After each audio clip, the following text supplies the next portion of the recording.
They expect you to snap. They expect you to take the bait, lash out, explain yourself, prove something. The world is wired to provoke you. Notifications buzzing, people testing, chaos pressing in from all sides. It's built to shake you, to make you move without thinking, speak without clarity, feel without control.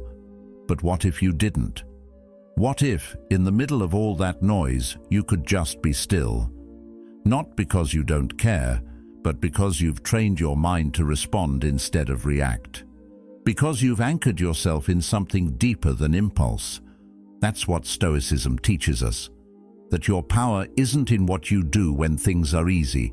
It's in how you hold your center when everything around you is begging you to lose it. And in a world that profits off your emotional chaos, your calm becomes rebellion. Your self-control becomes strategy. Your stillness becomes strength. So if you've ever felt like your peace is too easily stolen or your emotions too easily hijacked, this is your moment to reclaim that power, not by fighting harder, but by standing firmer, by mastering what the Stoics call the only true domain of power, your inner world. If you're ready to build that kind of strength with me, not just for show, but for your soul, please subscribe to follow a path back to yourself.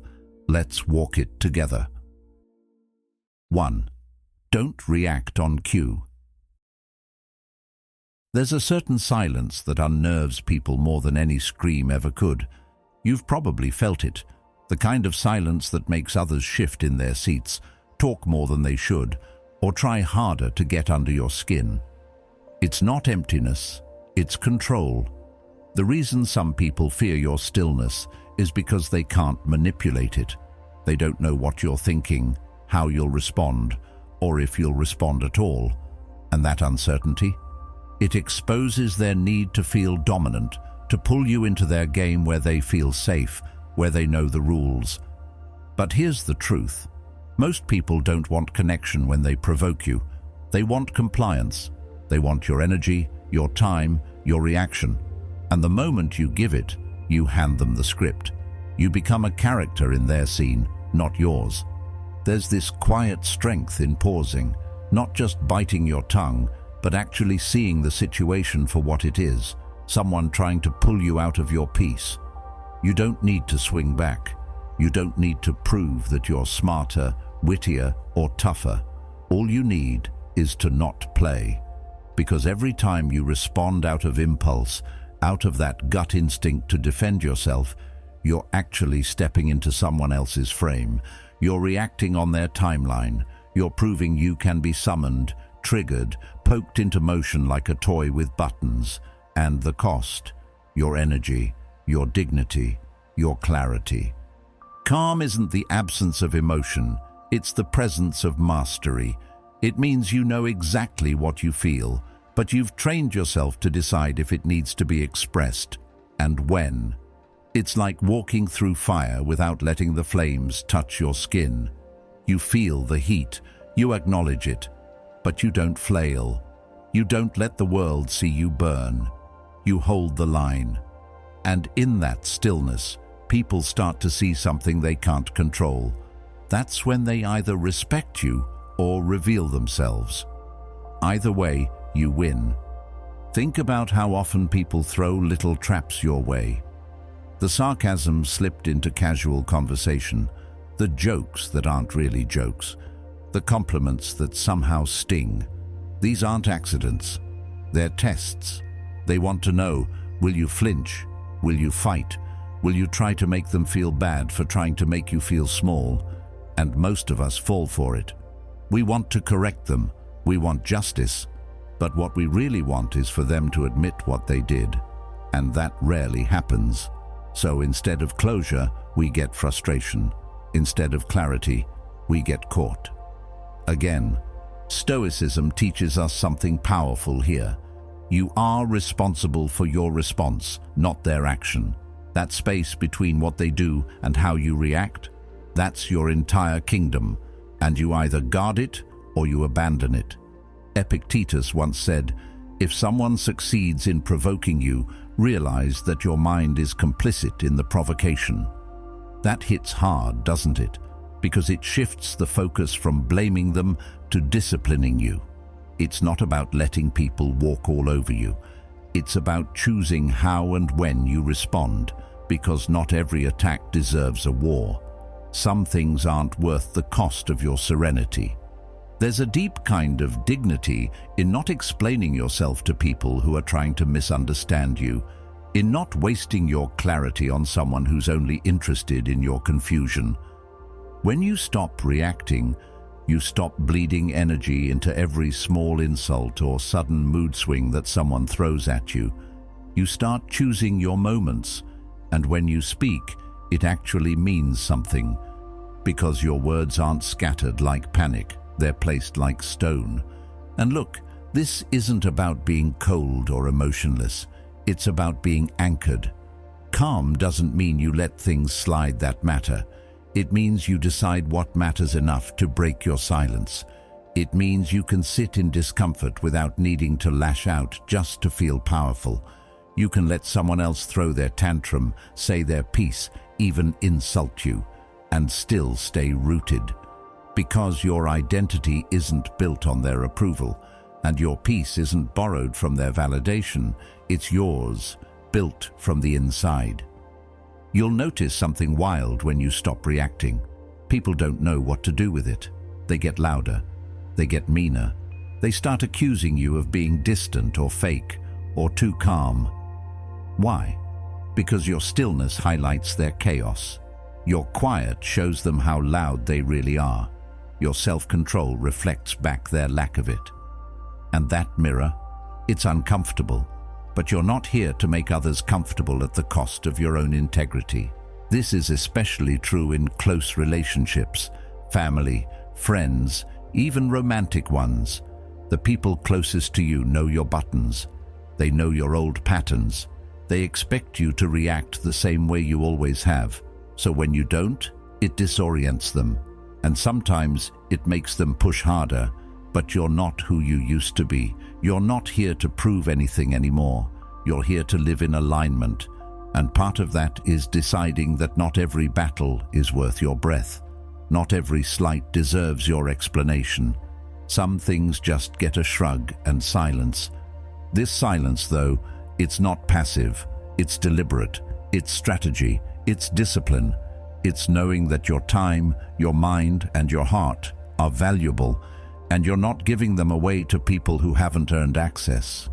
Because when you train yourself to not react, something shifts. You stop being a puppet, and you start being a presence that doesn't rise to bait, a presence that doesn't need to match energy, a presence that feels untouchable. But let's be real, this takes practice. It takes failing at it. It takes moments where you do react and regret it, where you say too much, where you let them pull you back into old habits. That's part of the path. Every time you get pulled out of your peace, it's just another chance to build it stronger, to notice the trigger faster, to pause a little longer. And slowly, your reactions turn into responses. Your silence stops feeling like swallowing emotion and starts feeling like owning your power. And power, in this form, isn't loud. It's not a flex. It's not about being better than anyone else.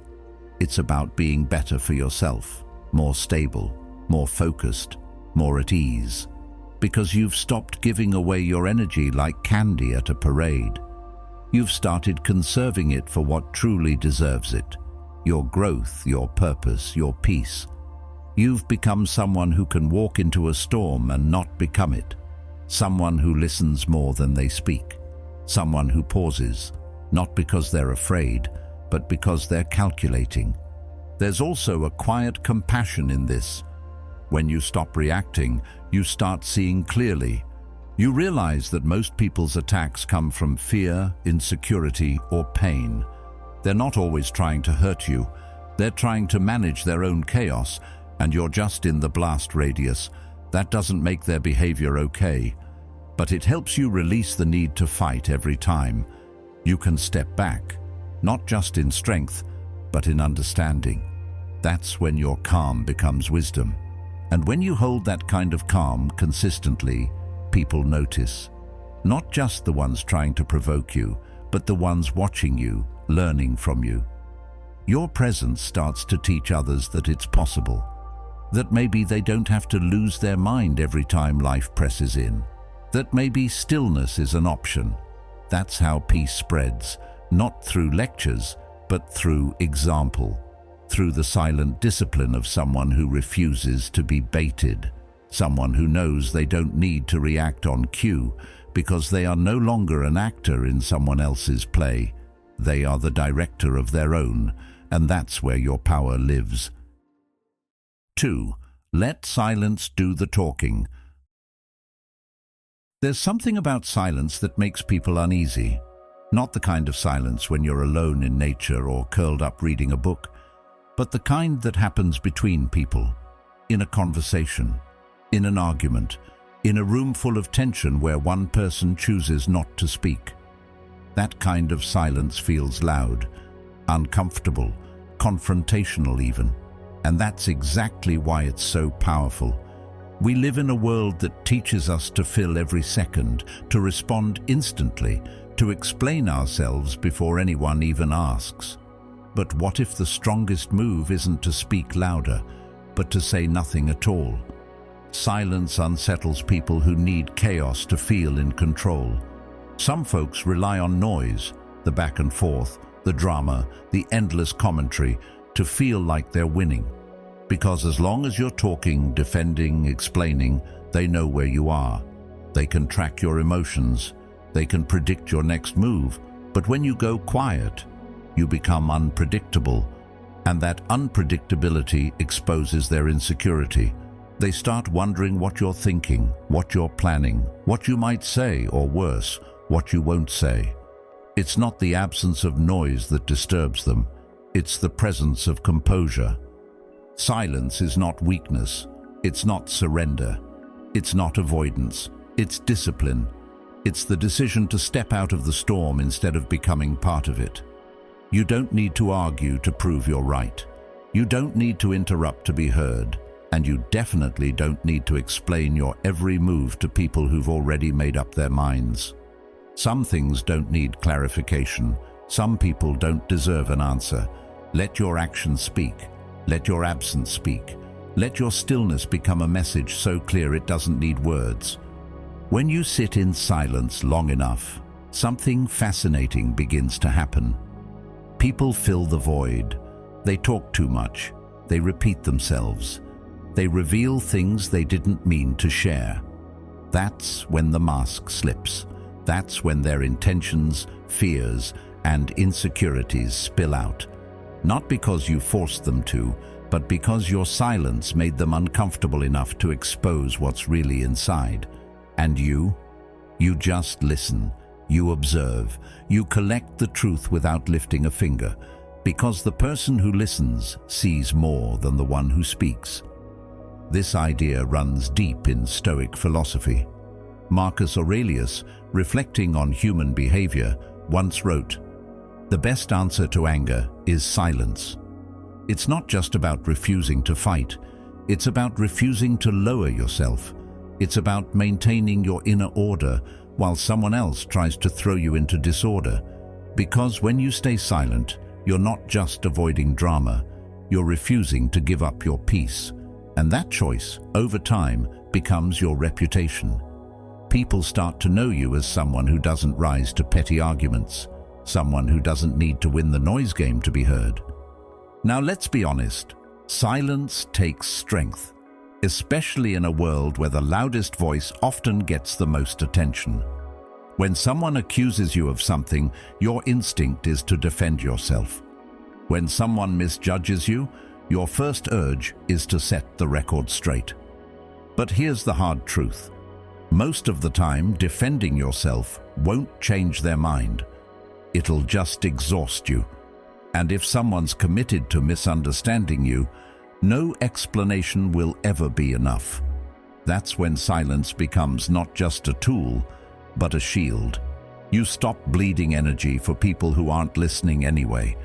You also stop giving people emotional shortcuts. See, when you react quickly, especially with anger, sarcasm, or defensiveness, you make it easy for people to label you. There it is, they think. There's the real you. But when you go quiet, they don't get that closure.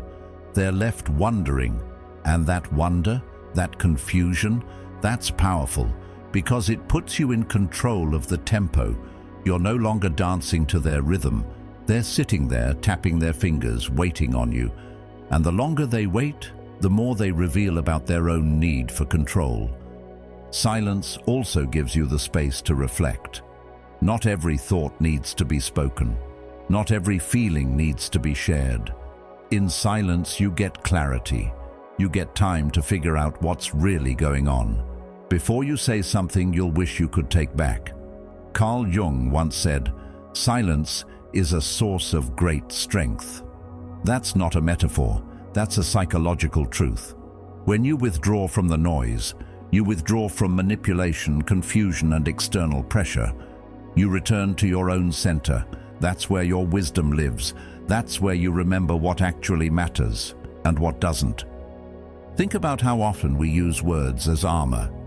We talk to defend ourselves, to justify our choices, to soften awkwardness. But sometimes words get in the way. They complicate what doesn't need to be complicated. They dilute truth. They invite confusion. There's a reason Stoics valued brevity, because clarity thrives in simplicity. And sometimes the clearest thing you can do is say nothing. There's also a spiritual quality to silence. It allows you to witness, not just what others are doing, but what you're doing, your patterns, your triggers, your impulses. When you're always talking, you're always reacting. But in silence, you begin to observe. You start to understand. That's where real self-awareness is born. It doesn't come from more noise. It comes from stepping back and watching your own mind without judgment. That's Stoicism in practice, not just being calm, but seeing clearly through the storm. Of course, some people will be bothered by your silence.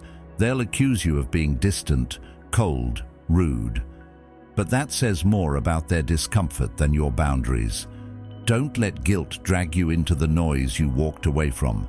You're not responsible for managing other people's discomfort with your peace. And if someone truly values your presence, they'll learn to sit in that stillness with you, not demand you fill it for them. In relationships, this can be transformative.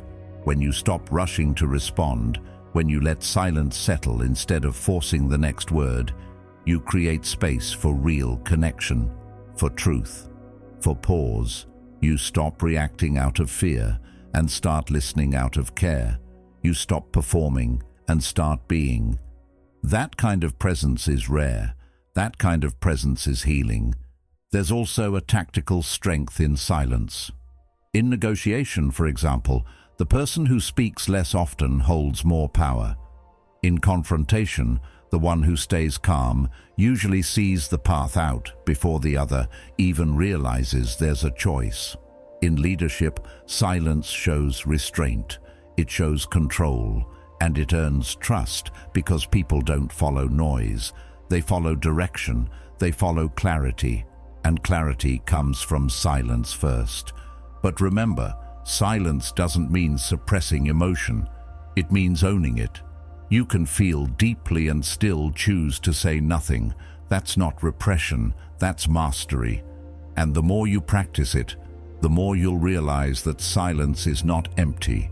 It's full of patience, full of strength, full of everything the noise is trying to distract you from. Eventually, people start to understand, not because you told them, but because your silence made them listen. Your silence taught them how to treat you. Your silence reminded them that some energies can't be matched and shouldn't be. Because your calm isn't just a mood, it's a message. It says, I know who I am, I know what I stand for, and I don't need to shout it to prove it. That's the kind of silence that shifts the room, that disarms arguments, that breaks cycles, that protects peace, that teaches without preaching, that leads without forcing. And once you tap into that kind of silence, you never unlearn it. It becomes part of who you are, a quiet, steady presence in a world that's forgotten how to breathe. So the next time you're tempted to speak, to defend, to fight for your voice, pause, breathe, and ask yourself, is this moment asking for noise or for presence? Because silence, when used with wisdom, speaks in ways noise never could. And when the world around you starts to shake, your silence becomes the anchor that holds everything in place. 3. Praise is a soft trap. We all like being recognized, don't we? A compliment here, a pat on the back there. It feels good to be seen, appreciated, acknowledged for the hard work we put in. We've all experienced that rush when someone tells us we're doing a great job, that we're smart or talented or something else that boosts our self-worth. But here's the thing that most people don't realize. There's a fine line between feeling good about a compliment and needing it to feel good about ourselves. And once you cross that line, praise becomes a soft trap, one that slowly starts to pull at your self-esteem and your sense of worth. At first, it's subtle. You might brush it off or laugh it off, or even deny it a little. It's just a compliment, no big deal. But then it starts to happen more often. Maybe at work, maybe with friends, maybe even from strangers. At some point you notice the smile on your face doesn't feel quite as real unless someone gives you that positive feedback. It starts to feel like you need it. And that's when the trap closes. Because now, your worth is attached to external validation. You're no longer standing on solid ground. You're floating, waiting for the next compliment to keep you in the air. The Stoic path, however, tells us something different. Marcus Aurelius wrote, "The happiness of your life depends upon the quality of your thoughts." Think about that for a second. The happiness of your life doesn't depend on what others say about you. It doesn't depend on whether or not you get noticed. It depends on what you tell yourself. The world can praise you or criticize you, but the Stoic understands that neither should define them. Praise and flattery are like sunshine, nice when they come, but not something you rely on to survive. They're external forces that change with the weather. If you base your happiness and self-worth on them, you'll always be at the mercy of the weather. And believe me, it's unpredictable. So what happens when you get attached to praise? You start performing for approval. You begin shaping your actions and decisions around what others think of you, rather than around your own values or principles. You're no longer acting because it's right. You're acting because you want to hear those words again. And here's the real kicker. When you perform for approval, you're giving up your power. The moment you start relying on praise for your happiness, you lose the ability to truly live authentically. You become predictable. You become a person who only does what gets them noticed, instead of doing what aligns with their values. You see, the Stoics teach us that your actions should be driven by inner virtue, not external rewards. We act because it's right, not because we want others to notice. When you live in accordance with your values, your actions are solid, they're rooted. There's no need to perform for the world.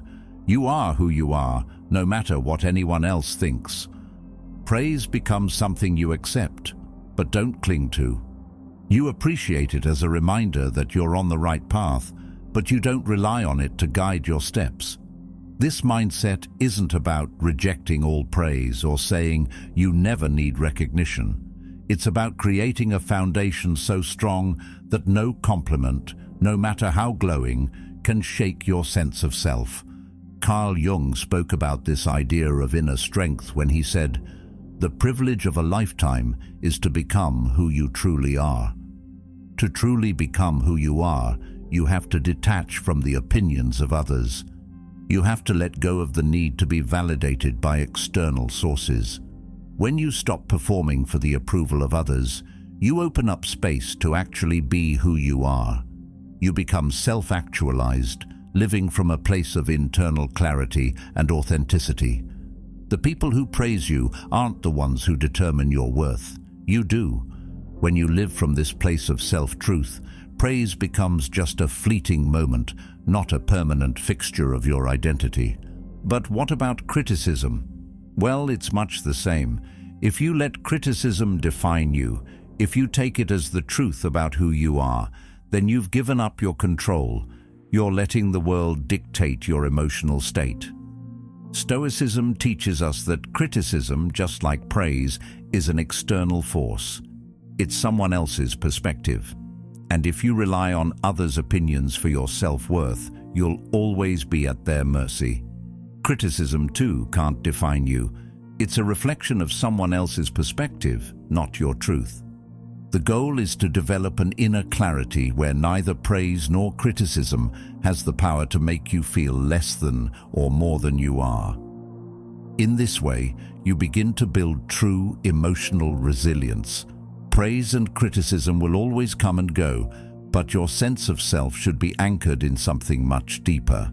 When you let go of the need to please others, you reclaim your power. You no longer bend to the whims of praise or the sting of criticism. You stand firm in your own truth, and from this place, you can act in alignment with your values, not your ego. Think about the last time someone praised you. How did it feel? Did it make you feel like you were on top of the world? Or did it feel like a fleeting moment, something that quickly faded once the next person said something else? Praise feels great in the moment, but relying on it leaves you always chasing that next high. The key is not in avoiding praise altogether, it's in understanding its role. Praise, like criticism, is just noise. It's something that exists outside of you, and when you make it central to your happiness, you lose yourself in the shuffle.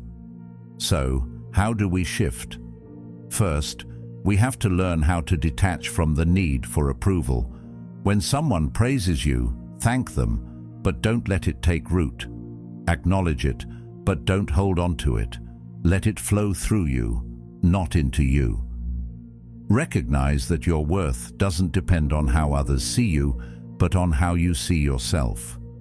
By internalizing this mindset, you free yourself from the trap of constant validation seeking. You start to live for yourself, not for the applause. Second, we need to develop an unshakable sense of self. This comes from understanding who you are, independent of external recognition.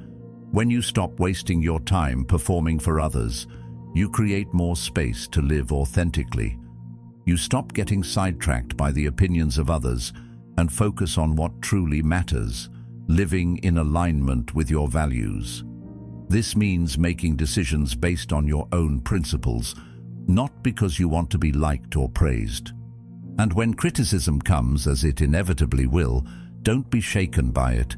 Remember, it's just a reflection of someone else's perspective. It says more about them than it does about you.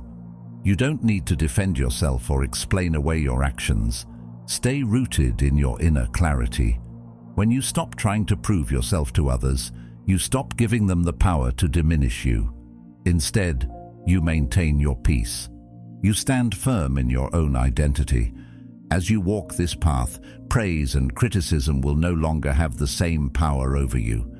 You'll begin to appreciate them for what they are, temporary, fleeting moments that have no real bearing on your worth. Instead, you'll start to recognize that true fulfillment comes not from external validation, but from aligning your actions with your values and principles. That's the true path to peace, the Stoic path. You are the one who gets to decide your worth, not the world around you. So, smile, nod, and keep walking. The applause doesn't define you. Your inner peace does. 4. Slow down. When the world speeds up. There's a strange thing that happens when chaos takes over. It doesn't just make things louder or messier, it makes everything move faster. People start talking in a rush, texting like it's a race, demanding decisions like the clock is about to run out. It's as if the world itself begins to spin a little faster, pushing everyone along with it. But here's the kicker, none of that speed is real productivity. It's panic disguised as urgency. It's the noise of everyone scrambling, trying to act like they're getting somewhere, when, in fact, they're just speeding toward mistakes. The real skill, the true power, comes when you decide to slow down. And that doesn't mean pausing everything completely. It means taking control of your pace while the world tries to pull you into its frenzy. In Stoic philosophy, the concept of slowing down isn't just about reducing speed physically, it's about creating inner stillness. When everything around you is rushing, you can be the one who stays rooted. Instead of reacting to the chaos around you, you move in deliberate, thoughtful steps. As Marcus Aurelius wisely said, the impediment to action advances action. What stands in the way becomes the way. When the pressure builds and people around you are sprinting, that's the moment to pause and consider the next move. That's when you gain clarity. You stop being swept away by the current, and instead you navigate with intention. You stop reacting and start choosing your response. Think about it. How often do you find yourself making hasty decisions because everything feels urgent? How many times have you agreed to something, sent off a message, or made a choice because you felt like you had no time to think? It's like a race where the finish line keeps moving. That's not urgency. It's anxiety, dressed up as productivity. We've all been there. Someone sends an email with urgent in the subject line, and immediately the mind kicks into gear. The pressure starts to mount. Your heart rate picks up. And before you know it, you've jumped into something without considering the consequences. But slowing down, it's the antidote. The calm mind knows how to handle that pressure. It doesn't give in to the rush. Instead, it chooses to move with purpose, taking one step at a time, carefully placing each foot, making sure it's the right move.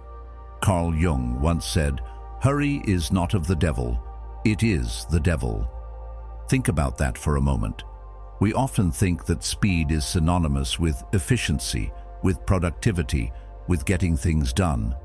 But Jung, in his profound wisdom, suggests that it's not. It's a trap. And when we rush, when we give in to the frantic pace of the world, we lose ourselves in it. We lose the ability to think critically, to make decisions that are in alignment with our true values.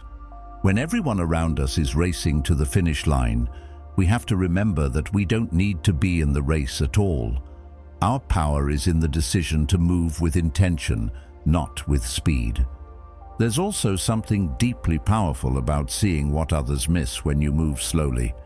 When everyone else is frantically trying to get ahead, you start to notice things they don't. You catch the details that get lost in the rush. You hear the things that aren't said. You feel the things that are overlooked. That's the strength of a calm mind. It sees more because it's not in a rush. Think about how often we make mistakes when we're speeding through our tasks, just trying to check off the boxes. We don't give ourselves time to think, time to question, time to evaluate. But when you slow down, when you take a moment to breathe, you suddenly see all the things that were just out of reach in the blur of speed. You notice the nuances in a conversation. You catch the inconsistencies in an argument. You can see the consequences of your actions before they play out, and because of that, you make fewer mistakes. In a world that demands more and more of our time, slowing down is an act of resistance. It's not laziness, it's strategic. It's not hesitation, it's discipline. The more you learn to slow down in the face of urgency, the more you begin to master your circumstances. It's like being a calm observer in a storm. You're watching the chaos swirl around you, but you're not swept away by it. You move with purpose, with clarity. You understand that the race is not as important as the choices you make along the way. And as you move slowly and thoughtfully, you'll find that the world around you begins to change. People start to notice your composure. They start to respect your ability to stay grounded. And that's when you realize just how powerful calm can be. Stoicism teaches us that external events are out of our control, but our responses are always within our power. In a world that wants us to speed up, to react without thinking, to rush from one thing to the next, the Stoic path is to slow down, to observe, and to respond with purpose. When life throws chaos your way, the most powerful thing you can do is take a deep breath, pause, and think before you act. The power of the calm mind isn't in resisting the storm, it's in choosing how to navigate through it. When you slow down, you start to see the world differently. You begin to realize that you don't need to compete with the world's rush. You don't need to get caught in the frenzy. Instead, you find your own rhythm, your own pace, and in that rhythm, you become unstoppable. The most remarkable part of slowing down is that it doesn't just benefit you, it changes the way others see you. The people who rush, who react impulsively, who make snap decisions, they're easily influenced, easily manipulated, easily thrown off course. But when you slow down, when you take control of your pace, you become a force to be reckoned with. You become the calm in the storm, the one who stands firm while the world spins around them. And that, in itself, is a powerful message. It sends a signal to everyone around you that you are not moved by the chaos. You are not moved by their urgency. You are in control of your own actions, your own decisions, your own mind. And that is the ultimate strength. There's also a quiet elegance in slowing down. Think about how many times you've rushed into something only to realize later that you missed something important. Maybe you rushed into a conversation and said something you didn't mean, or you made a decision too quickly and had to backtrack. The beauty of slowing down is that it gives you the space to make decisions with wisdom, not haste. It allows you to step back and evaluate, to question, to reconsider. And when you take that time, your decisions are stronger, more thoughtful, and more aligned with your true values. You stop acting out of fear, out of impulse, out of pressure. You start acting out of clarity, out of conviction, out of confidence. So next time the world speeds up, take a moment to breathe. Slow your pace, feel the tension loosen, and realize that in doing so, you're not just avoiding mistakes, you're making space for wisdom. You're choosing to move with purpose, not to be swept along in a current that doesn't serve you. You're showing the world that while they're rushing toward the finish line, you're calmly walking your own path, confident that the journey is just as important as the destination. 5. Watch what people do, not what they say. It's strange how easy it is to believe someone when their words line up with what we want to hear. We get drawn in by kindness, impressed by promises, and sometimes even comforted by apologies. But words, as beautiful and convincing as they can be, are cheap. They can be rehearsed, shaped, and served in just the right tone to hide what's really going on. What truly reveals a person isn't what they say, it's what they do when no one is watching or when things aren't going their way. That's where the truth lives, not in the moments of calm, but in moments of pressure, silence, and discomfort. That's when patterns begin to show. And once you begin to see this, really see it, you can't unsee it. You start to notice the difference between what people say they value and what their actions actually show. You catch the little inconsistencies. The friend who says they support you, but always finds a way to shift the conversation back to themselves. The co-worker who talks about teamwork, but disappears when there's actual work to share. The person who says they love honesty, but only when it doesn't challenge them. None of this is accidental. It's a pattern, and patterns don't lie. Stoicism teaches us to separate appearances from reality, not just in the world around us, but in people. It urges us to develop a calm mind that isn't swayed by charm or hooked by smooth talk. Because the Stoic understands that reality isn't in what's said, it's in what's repeated. Marcus Aurelius wrote, "You should be more straightforward and simple, and not disguise your thoughts." That idea extends outward too. When we learn to observe others with clarity instead of bias or hope, we stop being deceived by surface impressions. We begin to live in truth, not in illusion. Carl Jung once pointed out that you are what you do, not what you say you'll do. That statement is sharper than it seems, because when we accept that truth, we not only begin seeing others more clearly, we also begin holding ourselves to the same standard. Watching behavior becomes a mirror. You start catching your own contradictions too.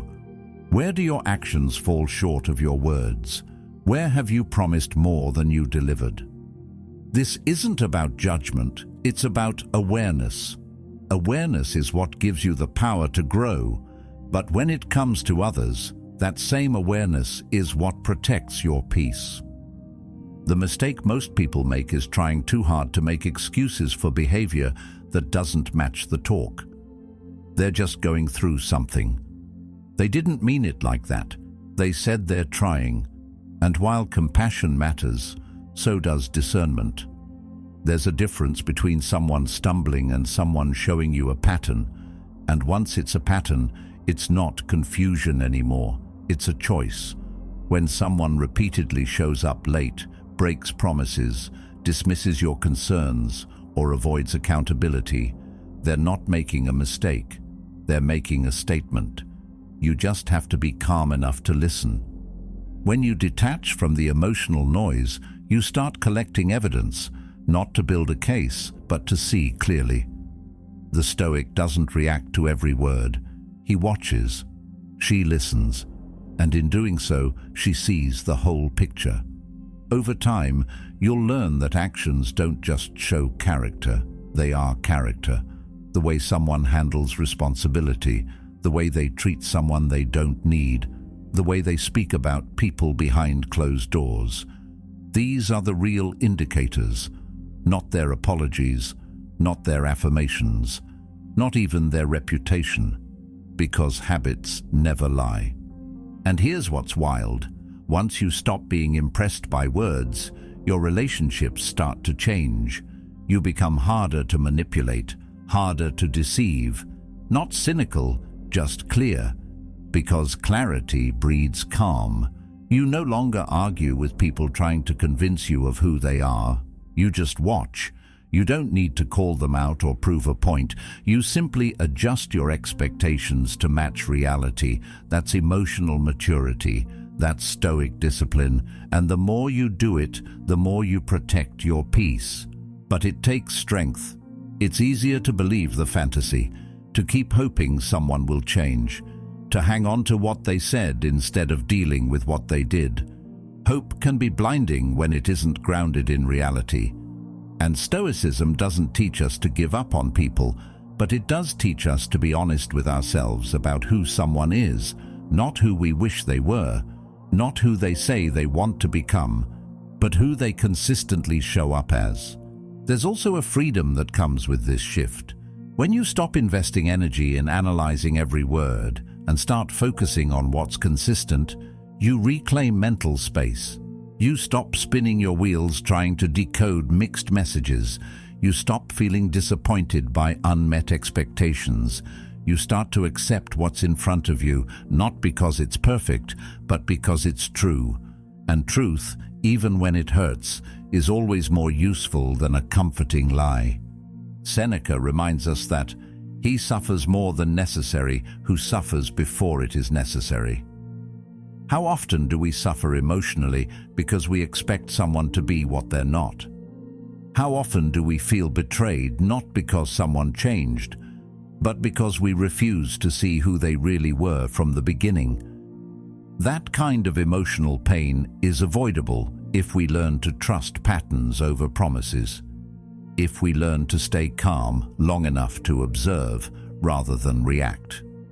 This principle applies to all areas of life, in business, in friendship, in love. Watch how people behave when they don't need something from you. Watch how they act when the spotlight is off, when no one's watching. That's who they really are. Someone can have all the right words, but if their actions don't align, their words are meaningless. And it's not about being harsh, it's about being grounded. When you accept that behavior is the clearest language a person speaks, you stop being confused by the rest. It also helps you hold boundaries better, because once you see a pattern, you can respond with clarity instead of emotion. You can say, "I've noticed this," and make a decision based on facts, not feelings. You stop needing an apology to validate your experience. You stop waiting for someone to explain what you already know. You stop hoping for closure from people who never offered clarity. And that alone creates a kind of peace that no conversation ever could. This isn't about walking through life suspicious of everyone. It's about walking through life awake. Awake to who's showing up. Awake to what's real. Awake to the fact that most people tell you who they are over time, if you're willing to watch instead of listen. That's the gift of observation. It gives you the ability to step back from the noise, to see the patterns, and to make decisions not from fear or pressure, but from wisdom. And in the end, that's what the Stoic life is about. Not emotionless detachment, but wise engagement. Being so rooted in truth that you no longer get thrown off by sweet talk or dramatic exits. You just nod, take note, and keep walking. Because peace isn't found in what people say, it's in what you accept as reality. And the more you live by what you see, the less you'll suffer from what you hear. 6. Accept what could go wrong. Life can be unpredictable, and sometimes it throws things at us that we never saw coming. One minute everything's going well, and the next you're blindsided by a problem you never anticipated. It's easy to panic in those moments. In fact, most people do. They get hit by the unexpected and immediately start reacting out of fear. It's almost like being thrown into a storm without any preparation. And the worst part, they're so caught off guard by the pain that they let it control them. They don't know how to manage it, so they get lost in it. They become victims of their own emotions. But there's another way to live, one where you prepare for the worst, not because you want it to happen, but because you refuse to let it define you when it does. The Stoic philosophers were masters of this idea. They understood that life wasn't about avoiding pain or discomfort. It was about how we handle it when it inevitably comes. Marcus Aurelius wrote, "The happiness of your life depends upon the quality of your thoughts." What he meant is that pain and difficulty are part of life. They will come, no matter how much you try to avoid them. But the quality of your life, the peace you maintain, the way you move through hardship, depends on how you prepare yourself mentally. It's not about pretending everything will be fine. It's about mentally preparing for the moments when things go wrong, so when they do, they don't throw you off track. Most people walk through life expecting everything to go smoothly, and when things fall apart, they panic. They get overwhelmed by emotions, and before they know it, they're drowning in stress and anxiety.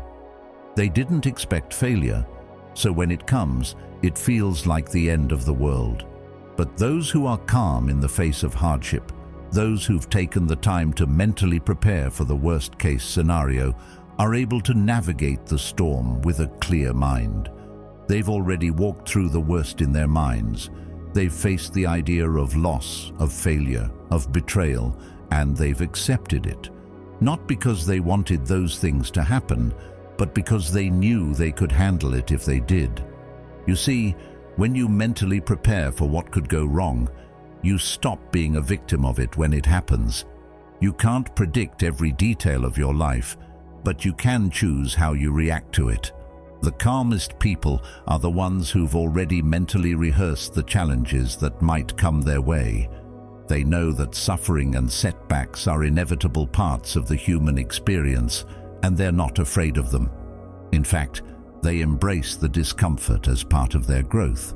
This doesn't mean they seek out pain or failure, but they accept that these things are simply part of life's cycle. And because they've accepted this, they remain steady when challenges arise. Carl Jung spoke of the power of confronting the shadow, the parts of ourselves that we try to ignore or push away. He said, "One does not become enlightened by imagining figures of light, but by making the darkness conscious." This idea ties directly into accepting the worst that could happen. You don't gain strength by pretending everything is perfect. You don't become emotionally resilient by ignoring the possibility of failure. Instead, you become strong by acknowledging your fears, by confronting the worst-case scenarios in your mind, and by accepting that they are within the realm of possibility. By doing so, you develop the mental fortitude to face anything that comes your way. This doesn't mean you should dwell in negativity or prepare for disaster at every turn. It's not about living in constant fear of what could go wrong. It's about preparing your mind to be unshaken when it does. It's about accepting that you can't control the outside world, but you can control your reaction to it. If you constantly run from the possibility of pain, you live in fear of it, and that fear holds you back from truly living. You become anxious and paralyzed by the what-ifs. But when you accept the potential for hardship, you stop being afraid of it. You stop fearing the unknown. Instead, you're ready to face it with clarity, strength, and resolve. When you embrace this mindset, you begin to approach life with a quiet confidence. You don't get rattled by every little hiccup. You don't let setbacks define you. You're prepared for them. And when they come, you face them with a calmness that surprises even yourself. This doesn't mean you don't feel the pain or frustration, but it means you don't let those emotions take control of you. You don't let them dictate your next move. You stay grounded because you've already mentally prepared for this moment. This is why the Stoics talk so much about inner resilience. They weren't interested in avoiding pain. They were interested in how to face it without being broken by it. Seneca said, "We suffer more often in imagination than in reality." This is an important point. Most of the fear and panic we feel in the face of hardship comes from imagining the worst outcome, not from the actual event. We build up a story in our minds about what will happen, and that story is often worse than the reality. By mentally preparing for the worst, you remove the fear of the unknown. You stop imagining the worst and start focusing on what you can control. And when the real pain comes, you'll see that it's rarely as bad as the fear you built up around it. When life hits hard, the calm mind moves with purpose. There's no hesitation, no panic. You've already envisioned the storm. You've already prepared for it. So when it arrives, it's almost as if you've been here before. The calm mind understands that life isn't about avoiding difficulties. It's about learning to handle them. When you're mentally prepared, your actions become clear and decisive. You stop wasting time in uncertainty. You act with the confidence that comes from knowing you've already imagined the worst, and you can handle it. That's how you stay unshaken.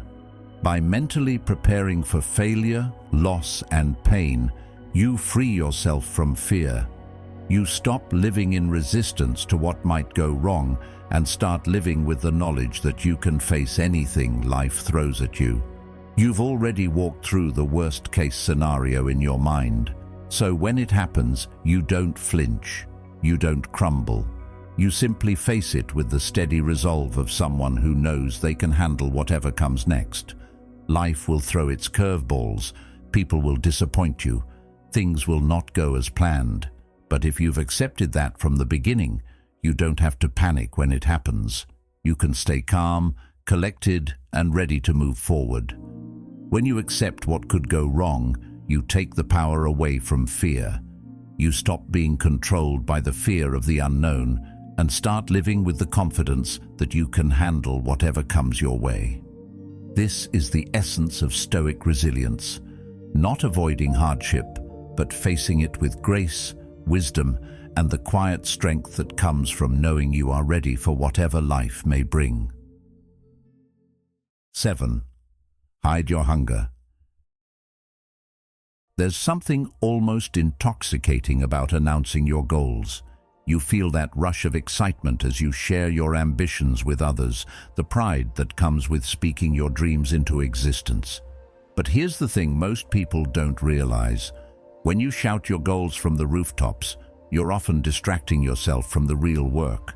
The more you talk, the less you do.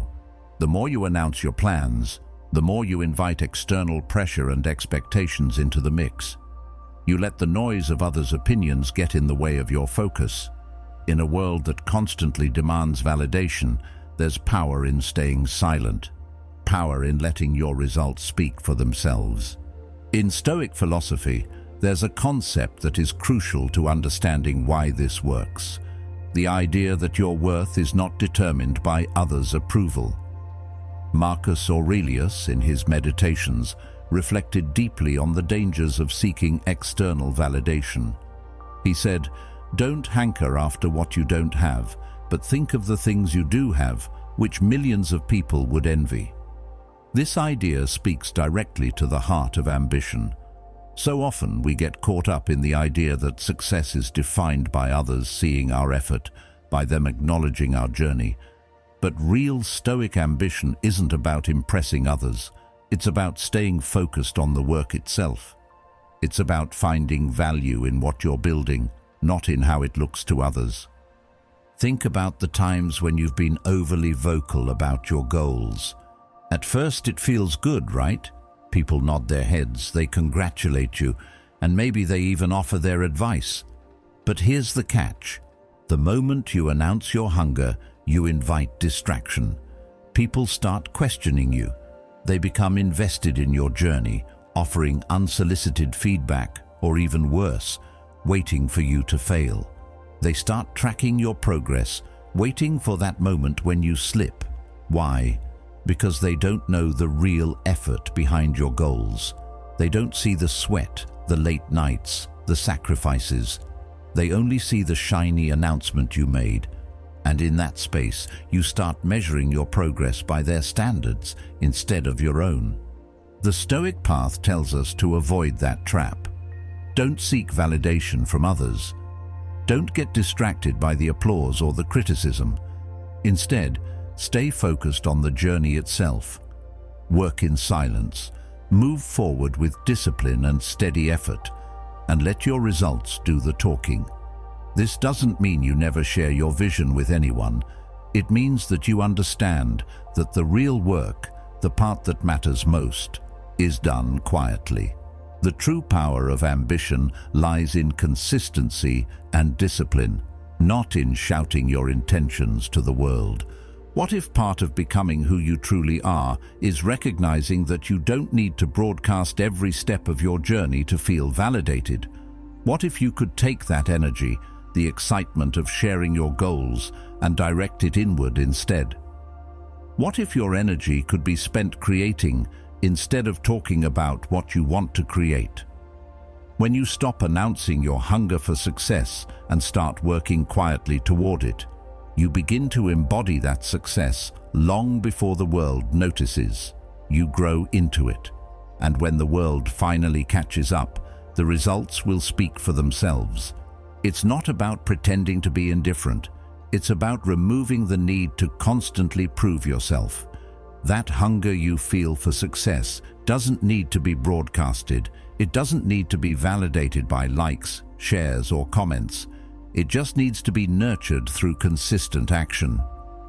The Stoics believed in quiet resilience, doing the right thing because it was the right thing to do, not because it earned you a reward or a pat on the back. When you understand this, you stop relying on others to recognize your work. You realize that the true measure of your progress lies not in others' opinions, but in your own growth and commitment.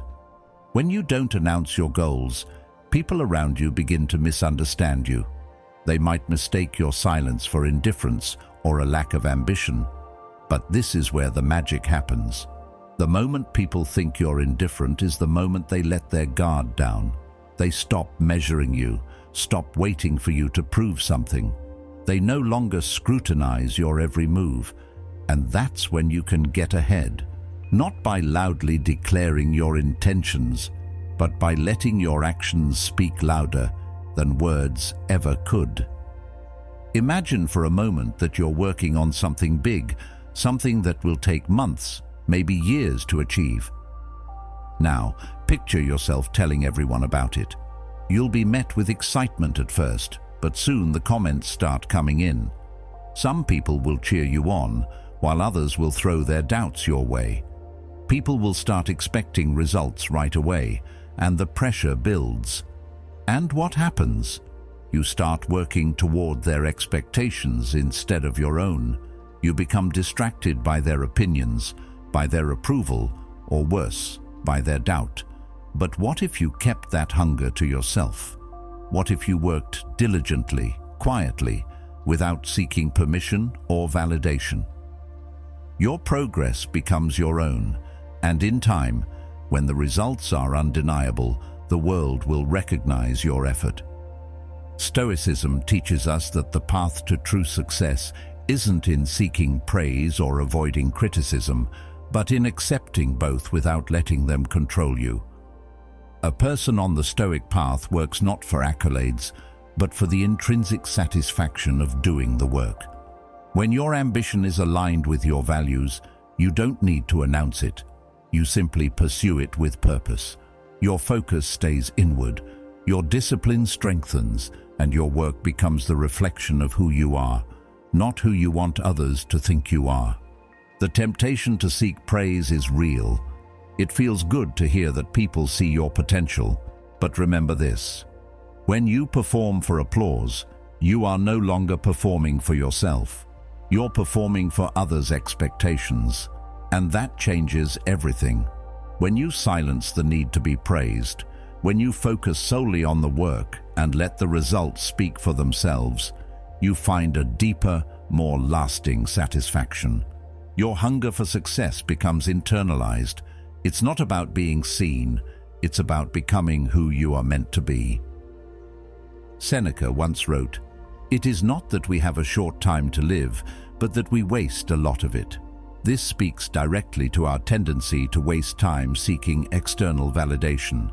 When we get caught up in trying to prove ourselves, we waste time that could be spent building. Instead of filling the world with words, fill it with actions. Focus on the process, not the recognition. When you stay grounded in your purpose and keep working in silence, you will not only avoid distractions, you will build something real, something that will last, and in the end, your results will speak volumes. Ambition, when rooted in Stoic principles, is calm, steady, and powerful. It's not about the noise, it's about the quiet discipline that moves forward without fanfare, without needing to be seen. The journey may be long, and the work may be hard, but when you keep your hunger to yourself, it grows stronger with each step. You don't need validation. You don't need applause. You need only to stay focused and true to your path. And in time, the world will see the fruit of your quiet labor. 8. Don't chase instant justice. There's a primal urge inside all of us to defend ourselves when we feel wronged. Someone insults you, belittles your efforts, or cuts you off in a conversation, and your immediate reaction is to strike back. You want to put them in their place, make sure they know they crossed a line. You want justice, and you want it now. The problem is, rushing to fix things in the heat of the moment often doesn't lead to real resolution. Instead, it feeds the cycle of reaction. It turns into an emotional tug-of-war where no one really wins. This isn't justice, it's just noise. And in the midst of that noise, we lose the chance for real impact. The Stoics understood this deeply. They didn't rush to defend their honor or battle every insult thrown their way. Stoicism isn't about being passive or letting people walk all over you. It's about being patient, calculated, and understanding that true justice doesn't need to be immediate. It's built over time, and often the best way to approach a slight is to pause, reflect, and allow your actions to be the true response, not your words. "The best revenge is not to be like your enemy," said Marcus Aurelius. His words remind us that we don't need to mirror the aggression of others to maintain our dignity. By holding your ground in silence, you don't lower yourself to their level, you rise above it. When someone disrespects you, the natural instinct is to react. It's a deeply ingrained habit. Society, and especially modern culture, tells us that we have to defend ourselves, that we need to fight back whenever our pride is hurt. But the truth is, instant justice doesn't bring peace. It brings more conflict. If you rush to set things right, you'll only find yourself caught in a cycle of reaction and escalation. The more you try to correct the wrong in the moment, the more you invest emotionally in the conflict, and the less you see clearly. Sometimes the most powerful move you can make is to not react, to step back, take a breath, and let the situation unfold before responding. This isn't cowardice, it's wisdom. It's the quiet strength of someone who knows they don't need to prove their worth through every argument or challenge. Carl Jung understood the human desire for validation and the need to protect our ego. He said, "Everything that irritates us about others can lead us to an understanding of ourselves." What Jung was pointing out is that our reactions often say more about our own insecurities than about the person we're reacting to. When someone disrespects you, it's easy to jump in and defend your honor. But instead of reacting immediately, consider what that moment reveals about you. Why does it bother you so much? What part of you feels threatened? This kind of introspection is what leads to true personal growth. Instead of chasing after instant justice, use that moment as a mirror to reflect on yourself and your own responses. The Stoic mind knows that justice isn't about proving your point in the moment. It's about understanding your emotions, holding your peace, and acting from a place of strength, not reaction. When we rush into the battle of words, trying to win the argument or expose the flaw in the other person's logic, we're not engaging in real justice. We're engaging in a power struggle. And those power struggles, no matter how much we think we win, only drain our energy.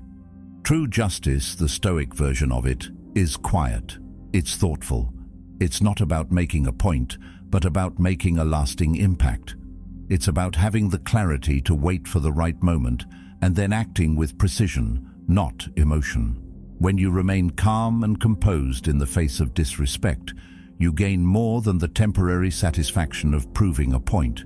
You gain respect, the kind that comes from being unwavering in your integrity.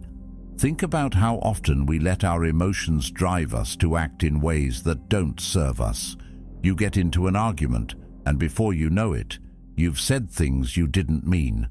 The moment you give in to the impulse to react, you've already lost control. You've let the other person dictate your emotional state. And now, instead of being the one in control of your response, you're reacting to theirs. The beauty of Stoic calm is that it allows you to step outside of this emotional feedback loop. You're not chasing justice immediately, but instead letting it come in its own time. You're not letting your emotions be the puppet strings that control your actions. You're taking a step back, recognizing that real justice is rarely immediate and that patience often leads to the most satisfying outcomes. You might be thinking, but what about standing up for myself? What about not letting people walk all over me? And the answer is, you don't have to. But the Stoic approach is different from the traditional notion of standing up for yourself. It's not about fighting every battle. It's about choosing which battles are worth your energy. When you react emotionally, you're giving your opponent control. You're giving them the power to push your buttons. But when you pause, when you wait, when you let them think they've gotten away with it, you are the one in control. Your calm, your silence, becomes a weapon. It is the ultimate power move. They expect you to retaliate. They expect you to prove them wrong. When you don't, it unsettles them. They don't know how to react to someone who doesn't need to prove anything. Seneca once wrote, "We suffer more often in imagination than in reality." Most of the pain we experience in moments of disrespect is not from the actual words or actions of others, but from the anticipation of how those words will affect us. We imagine the worst. We fear the loss of respect. We believe that we need to defend ourselves to protect our dignity. But the truth is, when we can sit with the discomfort and let the storm pass, we see that it wasn't as bad as we imagined. We see that our peace, our dignity, wasn't really under threat at all. It was simply our reaction to the moment that caused the suffering. By not reacting immediately, you give yourself the space to see things clearly, and that is where true strength lies. Think of a time when you didn't react immediately to someone's harsh words. Maybe you let the silence linger. Maybe you gave yourself the time to think before responding. In that moment, you took control. You didn't let the other person's behavior dictate how you felt or how you would act. That's the power of Stoic calm. It's not about being passive or weak. It's about mastering your emotions and recognizing that most conflicts are temporary. The longer you wait, the clearer the path becomes. When you choose to stay calm, you give yourself the chance to respond with wisdom, not impulse. True justice, then, is not about getting back at someone, about correcting them in the moment. It's about seeing the bigger picture and choosing not to be swept up in the emotional drama. It's about understanding that while you may not be able to control what others say or do, you can control how you respond. And sometimes, the best response is to say nothing at all. You don't need to defend your honor. You don't need to prove your point. You don't need to get justice now, because in the long run, it's not about who won the argument in the moment. It's about who remained calm enough to act when the time was right. And that, my friend, is a victory that no one can take from you. 9. Budget your emotional energy. Most of us don't realize how much we spend without thinking. Not money, emotions. Every time we react, every time we let someone get under our skin, we're making a payment.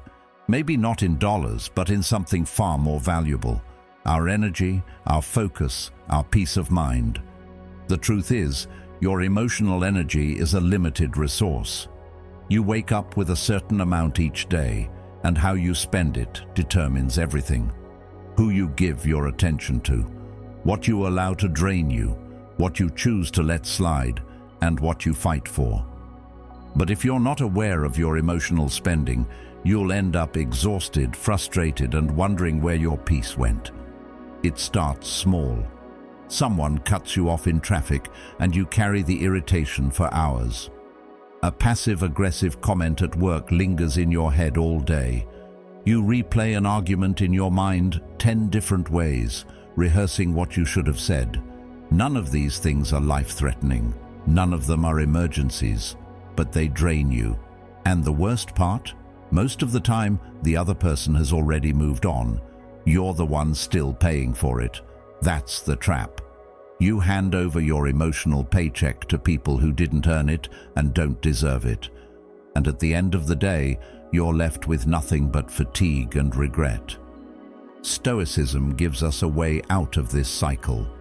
The Stoics believed that our inner peace should never be up for grabs, that what we feel and how we respond is entirely within our control, no matter what others do. Epictetus, a man who had every reason to be bitter, said it best: "Any person capable of angering you becomes your master." That line cuts deep, because when you react without thinking, when you let someone else decide your mood, you've handed over control. You've let someone else decide what your day will feel like.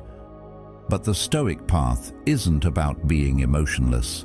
It's about knowing where to invest your emotions. Like a wise investor, you don't throw your resources into every situation that comes your way. You choose what's worthy. And most things, they're not. Think of your emotional energy like a bank account.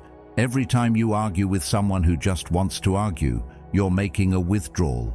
Every time you obsess over something you can't control, you're writing a check you can't cash. And just like with money, if you don't budget wisely, you go bankrupt. Not financially, but mentally. You become reactive, anxious, drained. You have nothing left for the people who matter, for the things that deserve your energy, because you spent it all on things that didn't. Carl Jung once said, "What you resist not only persists, but will grow in size." When we react emotionally to every little thing, we feed those moments more power. We resist the discomfort, so it lingers. We fight the insult, so it grows. But when you budget your emotional energy, you start to see things differently. You stop needing to respond to every comment. You stop feeling obligated to fix every misunderstanding. You let things go, not because you're weak, but because you're wise enough to know the cost.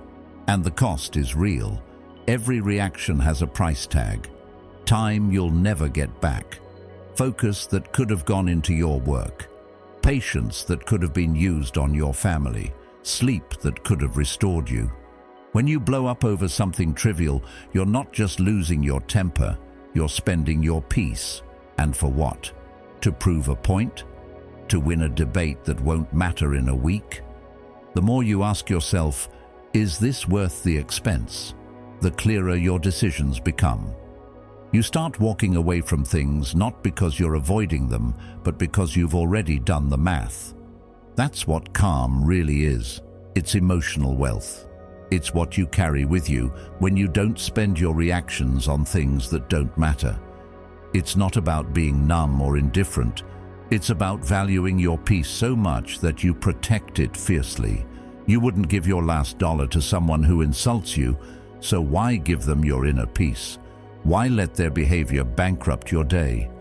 This shift in perspective doesn't happen overnight. At first, you'll still find yourself reacting. You'll still get pulled into arguments or let a stranger's tone bother you. But with time, you start catching yourself. You start recognizing when you're about to spend energy you don't need to spend. And then you pause, you breathe, you ask, is this worth it? And slowly, those small pauses become habits. Those habits become patterns. And those patterns shape a life that's calm, focused, and deeply grounded. Seneca reminds us, no person has the power to have everything they want, but it is in their power not to want what they don't have, and to cheerfully put to good use what they do have. Apply that to your emotional energy. You may not be able to control everything that happens to you today, but you can control what you want to invest in. You can choose to protect what you have, your attention, your peace, your focus, and use it wisely. You can cheerfully walk away from nonsense and still feel like you won. And once you begin living like this, it changes everything. Conversations become lighter. Disagreements don't derail your day. You stop chasing people for closure or validation. You stop needing to prove yourself in every room. Why? Because your emotional bank account is full and you're not looking to make change with people who can't afford your peace. That calm you carry isn't weakness, it's value. It's something you've earned by not reacting to every little thing, by choosing your peace over proving your point. This is where real strength begins, not in how loudly you respond, but in how little you need to. When someone tries to bait you and you don't bite, when a situation turns chaotic and you stay grounded, that's emotional wealth. That's strength that doesn't need to show off. And ironically, that's what shakes people the most. When they realize they can't buy your reaction, that no matter what they say or do, you've already decided what's worth your time. That kind of control isn't just stoic, it's magnetic. So from this point forward, think like a wise investor. Budget your energy. Be mindful of how you spend it and on whom. Not everything deserves your full emotional presence. Not every problem is worth solving. Not every fire needs your water. The more you value your peace, the more you'll protect it. And in that space between what happens and how you choose to react, you'll find something priceless. Freedom. The freedom to walk away, to stay calm, to remain untouched. That, right there, is your emotional wealth, and it's worth everything. 10. Flattery isn't always friendly. Sometimes the sweetest words carry the sharpest edges. We all enjoy compliments, being told we're doing great, that we're talented, smart, attractive, or admirable. It feels good. It warms us. But not all praise comes from a place of truth or care. In fact, the most dangerous kind of manipulation often starts with kind words. That's the trap.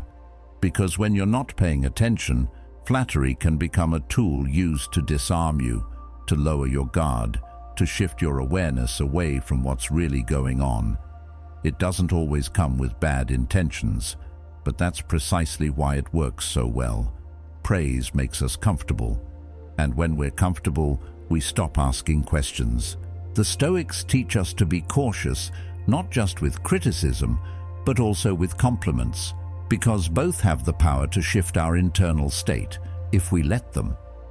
The wise mind doesn't get intoxicated by praise, nor crushed by insults. It remains steady, anchored. Marcus Aurelius said, "Receive without pride, let go without attachment." That includes praise. A Stoic accepts a compliment with gratitude, but doesn't chase after it or build their identity on it. They smile, say thank you, and keep moving. Because the moment you need praise to feel secure, you become vulnerable to those who know how to use it. Flattery isn't always friendly. Sometimes it's sincere, yes, but other times it's strategic. People might tell you exactly what you want to hear, not to uplift you, but to soften you, to gain your trust quickly, to open a door that you'd normally keep shut. The compliment becomes a currency, a transaction, and if you're not paying attention, you'll start spending your energy, your time, and your emotional bandwidth on people who never really meant the words they spoke.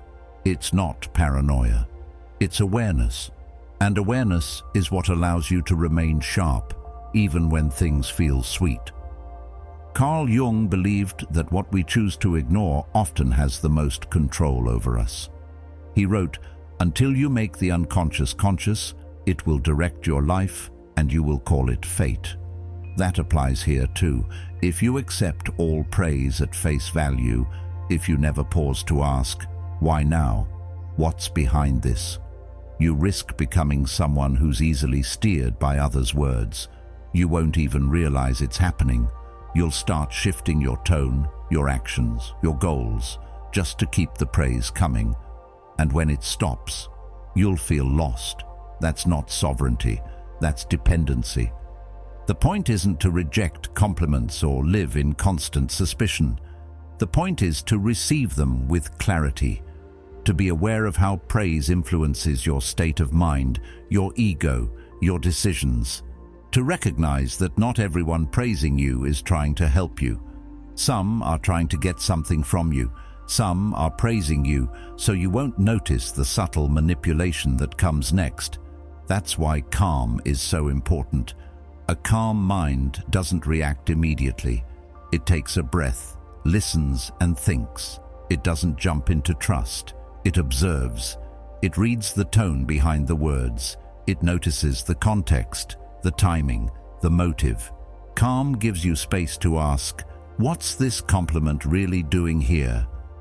When you stay calm in the face of praise, it unnerves people who expected you to melt. They expect you to light up, to change your behavior, to chase the feeling. When you don't, when you stay grounded, they don't know how to handle it. That's a sign you're becoming someone who can't be bought by words. And that's a powerful place to be, because it means your values, your actions, your path are no longer at the mercy of someone else's approval. Seneca reminds us that a man who is always ready to believe what is told him will never do well. Believing every kind word, without discernment, is just as risky as believing every criticism. Words are tools, and tools can build or destroy. That's why you must handle them carefully, not fearfully, just consciously. Because when you're conscious, you notice things others don't. You hear the compliment, but also catch the hidden motive. You feel the warmth of the praise, but keep one foot anchored in truth. There's also something to be said about how praise can dull your edge. When someone constantly tells you you're amazing, you may stop pushing yourself. You might begin to believe you've arrived, that there's no more work to do, that you've mastered everything, and that's when growth stops. That's when comfort becomes a cage. One of the biggest dangers of praise is that it convinces us to pause in places we're meant to pass through. It makes us linger too long on accomplishments instead of continuing the journey. That's why a Stoic, even in the face of admiration, keeps moving. Not out of ungratefulness, but out of discipline, out of understanding that there's still ground to cover. This doesn't mean you become cold or detached. In fact, a calm and conscious person can accept compliments with grace. But they do so with balance. They don't get high off them. They don't seek them out. They don't let them steer the ship. They simply acknowledge the moment, appreciate the sentiment, and return to their path. No clinging, no ego, just presence. Flattery often works because it feeds a part of us that craves affirmation. But Stoicism reminds us that real affirmation must come from within.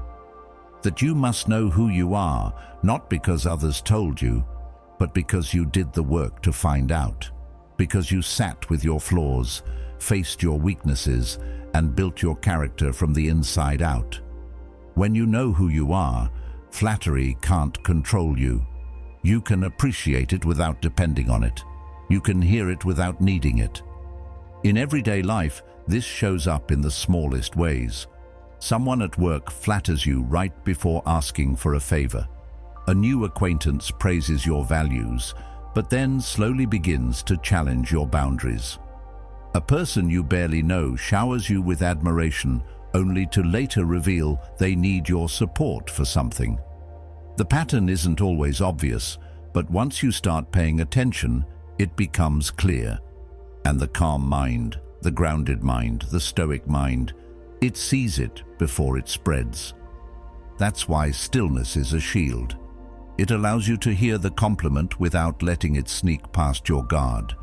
It lets you nod politely while keeping your eyes open. It gives you the power to enjoy kind words, but not be owned by them. And that's the balance you want to cultivate.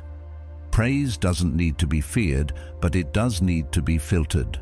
So the next time someone compliments you, pause, smile, say thank you, but ask yourself quietly, why now? Listen for the answer in their behavior, in their consistency, in what they ask of you next. And most of all, stay sharp, even when it's sweet. Because peace isn't just about avoiding conflict.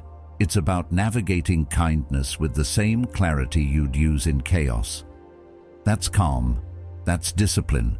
That's the edge that can't be dulled. 11. Walk away without a word. Some things are better left unsaid, not because you don't have the words, but because the words no longer matter. You reach a point in life where explanations feel heavy and repeating yourself becomes exhausting. That's when silence becomes your strongest response. It's not about being cold, it's about protecting your energy. Sometimes the most powerful move you can make is not to fight for closure, but to walk away without a sound. People often believe that every ending deserves a conversation, that we owe others a final paragraph, a summary of our reasons, a well-articulated goodbye. But life isn't a story that needs to be perfectly wrapped. Real endings don't always come with explanations. Sometimes they arrive in the form of quiet departures, without warnings, without scenes.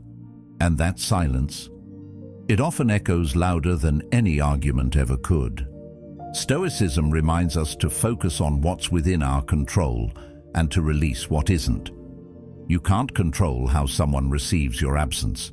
You can't dictate whether they understand your silence, but you can control when you're done. You can choose not to explain yourself for the 100th time. You can decide that your peace is more valuable than their reaction, and you can walk away, not to punish them, but to protect what's left of your spirit. You don't need to yell. You don't need to cry. You don't even need to explain. When a line has been crossed, when trust has been worn thin, when your spirit feels bruised, it's okay to go. Not dramatically, not with rage or revenge, but calmly, quietly. Like closing a book you've already finished reading. That's the Stoic way. No performance, no need to be seen leaving, just the stillness of knowing that your time there is done. People fear silence more than confrontation. When you fight, they can respond. When you explain, they can argue. But when you disappear without a word, they're left with themselves, with the weight of their choices, with the gap you used to fill. And in that quiet space, they often see more clearly than they ever did during the noise. Not because you convinced them, but because your absence speaks a truth your words never could. Wasting your breath trying to explain your worth to someone who never listened is a quiet kind of tragedy. Time spent trying to fix what isn't yours to fix. Energy poured into being understood by someone committed to misunderstanding you. That's not noble, it's draining. And eventually, you learn that the most self-respecting thing you can do is leave. Without fanfare, without a final monologue, just the soft sound of your own footsteps walking away. This doesn't make you cold-hearted. It makes you discerning, emotionally mature, grounded. You're no longer chasing closure because you've realized that closure is often just a fantasy. We think it'll bring us peace, but more often, it brings us back into a cycle of justification and pain. Peace doesn't come from being heard.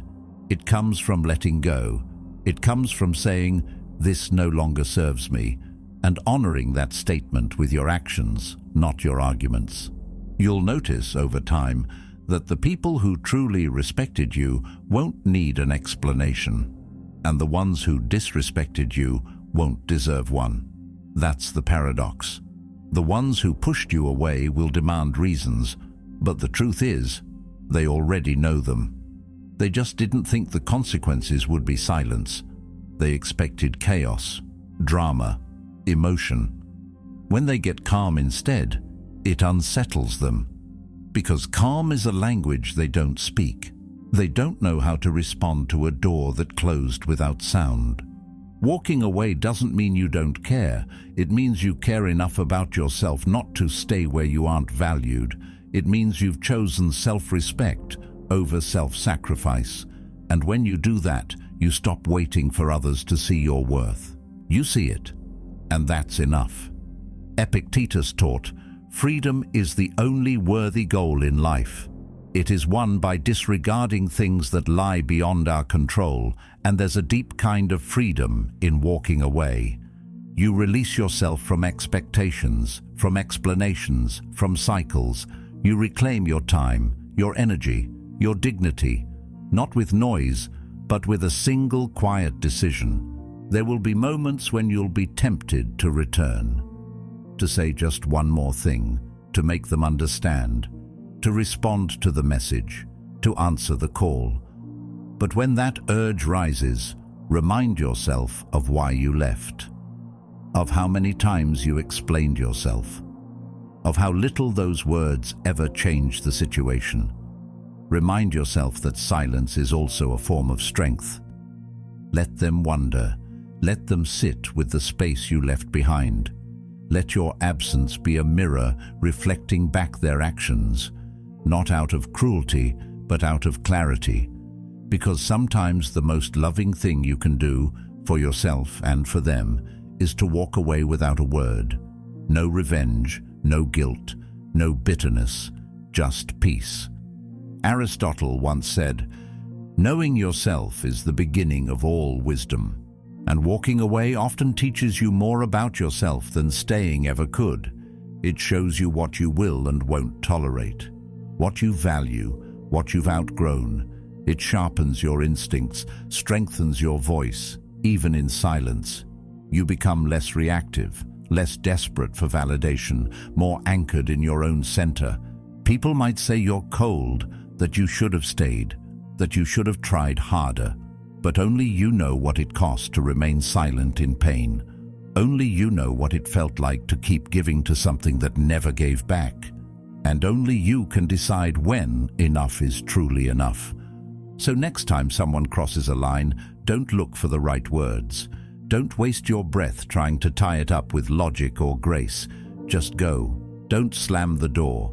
Don't look back. Let your calm be the answer. Let your absence be the message. Because in a world full of noise and explanation, your silence will be the one thing they can't ignore. And that silence, that's your freedom, that's your healing, that's your power. 12. Let chaos collapse on its own. Life has a funny way of throwing chaos our way, doesn't it? It often feels like every time something goes wrong, we're expected to step in and fix it. Someone's upset, something's broken, or a situation spirals out of control, and the instinct is to jump in, put on the hero cape, and rescue the day. But what if the real power is in stepping back? What if the greatest act of self-control is choosing to let things unfold without intervening, even when the storm seems to be bearing down? That's not weakness, it's wisdom. Stoicism teaches us that we can't control everything. In fact, the more we try to control the world around us, the more we lose our own peace. Marcus Aurelius reminded us that you have power over your mind, not outside events. Realize this, and you will find strength. This simple yet profound truth underscores the essence of calm in the face of chaos. There are things in life that are simply beyond our control. We can't stop people from making mistakes. We can't fix every mess someone else creates. And sometimes trying to fix everything only makes things worse. The Stoic path isn't about rescuing every sinking ship. It's about recognizing which battles are worth fighting and which ones will take care of themselves if we simply let them. People who are in constant turmoil, who create chaos in their lives, often expect others to come in and clean up the mess. They want someone to calm their nerves, to solve their problems, to carry the weight of their mistakes. But here's the thing, when you're always running to put out someone else's fire, you start burning out yourself. At some point, you have to realize that not every problem is yours to solve. Not every sinking ship is your responsibility to rescue, and more importantly, sometimes letting things collapse on their own is the most compassionate and wise thing you can do, for both them and yourself. Imagine watching someone else's drama unfold. The instinct is there. Shouldn't I do something? Shouldn't I help? Can't I fix this for them? But the truth is, jumping in doesn't always help. In fact, it can reinforce the chaos. By rescuing people from their own consequences, you might be enabling the very behavior that caused the problem in the first place. Carl Jung once said, "The most terrifying thing is to accept oneself completely." What he meant by that is that true growth and responsibility come from facing the consequences of our actions. When we step in too quickly to fix someone else's mess, We rob them of the chance to grow, to take responsibility, and to learn from their mistakes. This isn't to say you should watch people suffer unnecessarily. It's not about being cold or heartless. It's about understanding that stepping back doesn't mean abandoning someone. It means choosing to let them face the consequences of their own actions so they can grow. Sometimes, the best thing you can do for someone is to stop fixing their problems. Let them feel the weight of their decisions. It's in those moments that real change happens, both for them and for you. The idea is to detach, not from caring, but from the need to control. Stoicism teaches us that we don't need to be swept away by every emotional storm around us.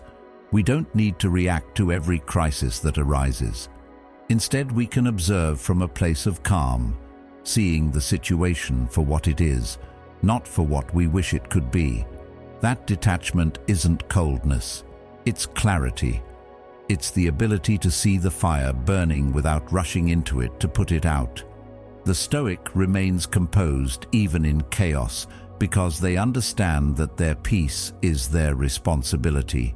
You don't need to be on all the time, always jumping in to fix what's wrong. In fact, often, the most powerful action is no action at all. Imagine walking into a room where everyone is arguing. Voices are raised, tensions are high, and you can feel the emotional heat in the air. The usual response might be to step in, to mediate, to calm the situation. But what if instead you chose to stand back? What if instead of being drawn into the drama, you stayed centered? What if you let the situation unfold and allowed the people involved to figure it out themselves? Not out of indifference, but out of wisdom. By remaining detached, you maintain your peace and, in doing so, allow others to find their way out of their own chaos. By letting things collapse on their own, you take away the fire's fuel. People will realize that their actions have consequences. They'll start to see the importance of stepping up and taking responsibility. And what's powerful about this approach is that it's not about them. It's about you. It's about protecting your energy, your calm, and your mental peace. You can't control the storm around you, but you can choose how you respond to it. You can choose whether to step into the chaos or to remain grounded, calm, and unwavering. A lot of the time, we fear chaos because we imagine it's worse than it really is. We think that if we don't step in immediately, things will get worse, that the situation will spiral out of control. But most of the time, when we allow people to face their own consequences, they find a way to resolve the issue themselves. By stepping back, you're not leaving them to drown. You're allowing them to learn how to swim. And you're saving your emotional energy for battles that truly matter, not for the ones you can't win. There's also a sense of power in walking away from chaos. When everyone is panicking, when the world is turning upside down, your stillness becomes a beacon. It's a sign that you don't need to engage in every emotional battle. It's not about being indifferent. It's about being in control of yourself. You can watch the storm, but you don't have to be swept up in it.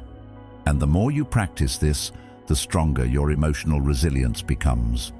You learn that you don't need to react to every crisis. You don't need to engage in every argument. You can choose to remain calm, to remain grounded, and to let others handle their own problems. In the end, the calm mind doesn't rush to fix what's broken around them. It doesn't get tangled in every drama, every conflict. The calm mind knows that sometimes the best thing you can do is step away, let things unfold, let them collapse. Because when they do, they make space for new growth, new opportunities, and new understanding.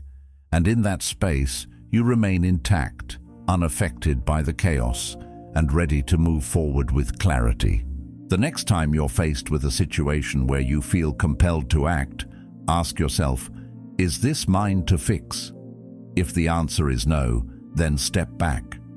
Let the situation unfold, knowing that your calmness is not just your strength, It's the strength of your wisdom. 13. Calm isn't numb, it's mastery. Most people misunderstand calm. They see someone quiet in the middle of chaos and assume they're cold. They assume that silence means emptiness, that a calm face means a numb heart. But the truth is far more powerful and far more difficult.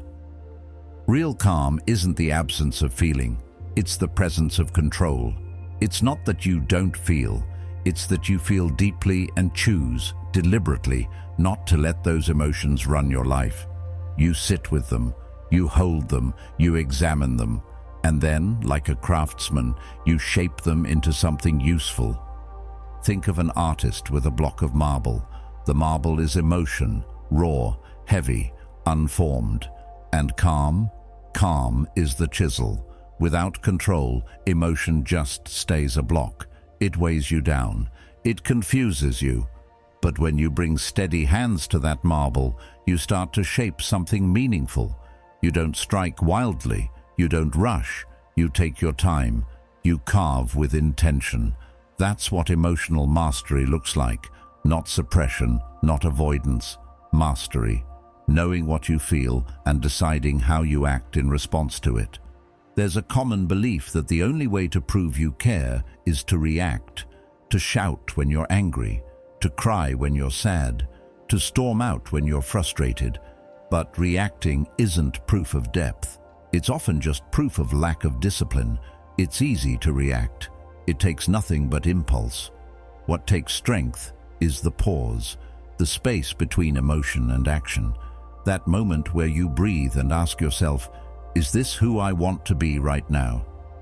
That's where power lives, in the gap. Stoicism, at its heart, is about that gap. It teaches us that emotions are not enemies. Even Marcus Aurelius never said, don't feel. What he said was, you have power over your mind, not outside events. Realize this, and you will find strength. The mind, when calm, becomes a fortress. Not because it locks emotion out, but because it lets emotion in without letting it take over. You don't run from the fire. You walk through it with grace. You let the heat warm you, but you don't let it burn down the house. Let's be honest, calm can look boring from the outside. While others are raising their voices, throwing things or slamming doors, you're just still, quiet, collected, and that stillness might make people think you don't care. But that's their misunderstanding. Your silence isn't absence, it's strength. It's the decision to hold your ground rather than be dragged into a storm. People who live in noise often can't understand what it's like to live in peace. They see calm as weakness because they only know how to be loud to feel heard. But there's a deeper kind of presence, one that doesn't need noise to be felt. You'll notice something interesting when you start to practice this kind of calm. People begin to adjust their behavior around you. Your lack of reaction becomes unsettling, not because you're intimidating, but because you're unpredictable. You become the kind of person others can't manipulate, can't guilt, can't provoke easily. That calm becomes your armor. It shields you not by shutting down emotion, but by mastering it. You feel everything, but you don't show all your cards. You care, but you don't collapse. You hurt, but you heal in silence. And when you speak, it's with intention. There's a special kind of peace in knowing that you don't owe the world every thought that crosses your mind. You don't have to explain every mood, every decision, every silence. Some things are better held within, not to hide them, but to honor them. Not every emotion needs a stage. Not every feeling needs a microphone. Part of mastering yourself is knowing which parts of you are sacred and which ones are just passing storms.